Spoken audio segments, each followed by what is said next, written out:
जब भीख किए हुए ना कि भीख पीली सीखनी तो चल पिनारी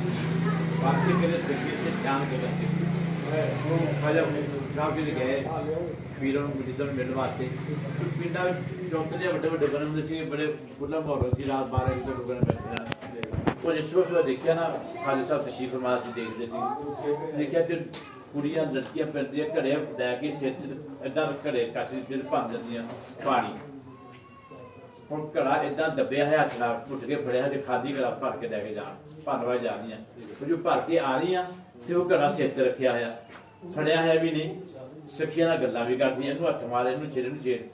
ਲੇਕਿਨ ਧਿਆਨ ਹੋਰ ਗਰਗਨ ਵਿੱਚ ਗਰਗਨ ਕਹਿੰਦੇ ਹਿੰਦੀ ਦੇ ਲਫ਼ਜ਼ ਘੜੇ ਨੂੰ ਜੋ ਘੜਾ ਭਰ ਕੇ ਸਿਰ ਤੇ ਰੱਖਦੇ ਜੋ ਖਾਲੀ ਸੀ ਤਾਂ ਇੱਥੇ ਦੱਬਿਆ ਸੀ ਡਿੱਗ ਕੇ ਟੁੱਟ ਜੂਗਾ ਜੋ ਭਰ ਕੇ ਸਿਰ ਤੇ ਰੱਖਿਆ ਤੇ ਫਿਰ ਪੈਰ ਧਰਨ ਜਲ ਕੇ ਫਿਰ ਤੁਰਦੀ ਹੌਲੀ ਹੌਲੀ ਸੀ ਲੇਕਿਨ ਘੜੇ ਨੂੰ ਫੜਿਆ ਨਹੀਂ ਸੀਗਾ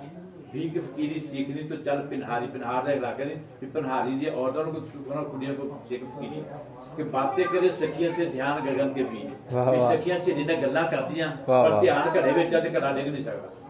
वाह वाह ते ये तसव्वुर मेरा अपना है कि मैं सैयद ज़्यादा नहीं है कि मैं सुभान अल्लाह सदादत में कदमां दी खाक भी नहीं है वो भी सब चंगी है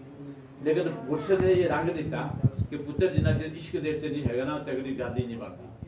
सारे रस्ते क्लोज हो जाते हैं इश्क एक ऐसा लोग जो मर्जी कहते जान जो अंदर इश्क सीधा है ना अंदर कबरा दुरुस्त तो वो फिर सीधा इतने नजर आता लेकिन होंगे उत्थे जो अंदरों खराब होता ना तो कब जा भी सीधा कोई नहीं होता